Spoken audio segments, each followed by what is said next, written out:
په کندهار کې د انارو د راټولولو فصل رسیدلی دی.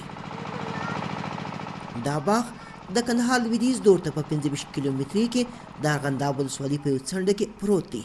که څه هم د کندهار نوم ښایي ګڼو ته اشنا وي، خو د دغه ولایت د انارو خوند او رنګ ښایي تر هغه هم څو چنده زیات وي. خو دودیزې باغداري د باغ لرونکو ستونزې زیاتې کړي. د افغانستان دا سور رنګه میوه چې د دې هېواد د پولو ورهاخوا په نړیوالو بازارونو کې خپل ځانګړی ځای لري، خو هلته د رسولو لپاره لا هم کروندګر او باغ لرونکي له ګڼو ستونزو سره مخامخ دي، چې د دغه ستونزو د حل لپاره یوازې افغان حکومت کولی شي د کروندګرو سره مرسته وکړي. هغه مرسته چې ښایي د کروندګرو په ژوند کې مثبت بدلون راولي او د افغانستان پر اقتصاد باندې ژور اغیز ولري او ښایي د کوکنار یو غوره بدیل واوسیږي. بس مصارف ډېر په وکړو.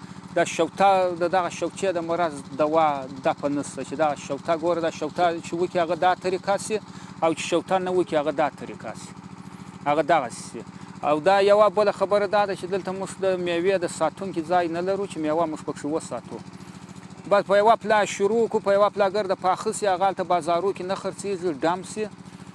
دلته چې اوس ویشتولونه یي چې ویشتول ته ولوېږي، کرار کرار په کراره دی راوځي، بعد هغه نو بیا نرخونه پیدا کوي، نو په فروش رسېږي.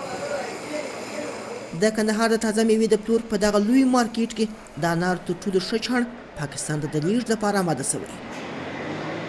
سم یې ځي پاکستان ته، سم مال. هغه نور چې دی هغه در اوسه خو دلې کارېږي، بیا نو شاید دغه هم خوري دلې په افغانستان کې هم کارېږي، سم پاکستان ته هم ځي. داسې نه دي چې یو مخګرده ځي پاکستان. معیاري بسته‌بندي دلته د باغدارۍ د صنعت د غوړېدا زیری ورکوي.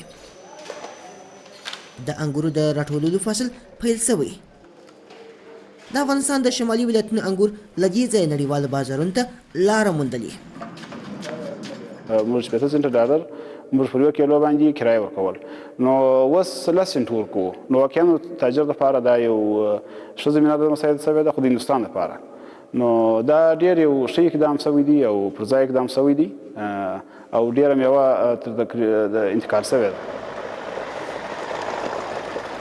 دلته د یخچالي بار وړونکو ګاډو شتون په کور دننه په سمه توګه د تازه میوو د لیږد ستونزه تر یو بریده هواره کړې، خو د هېواد د باغدارۍ سیستم له دودیز حالت نه میکانیزه هغه ته د بدلېدو اړتیا شته.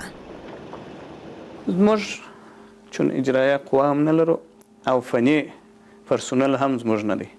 زموږ اتاق تجارت دی، هر لحظه، هر کال، هر موسم، هر وخت چې زه خصوصا چې تر هغه یم داسې کال نشته چې موږ د زراعت د ریاست سره، د ولایت سره، حتی د ریاست جمهوري پورې دغه غږ، دا غوښتنې، دا پیشنهادونه نه یې رسولي چې زموږ زراعت باید فني سي. د تازه میوو صادرات د افغانستان د 15 سلنه صادراتو لویه برخه جوړوي. افغان حکومت هڅه کوي هغه څه چې کابل د پاکستان لخوا اقتصادي کلابندي یادوي ماته او د دغه هېواد د میوو صادرات څو چنده زیات کړي.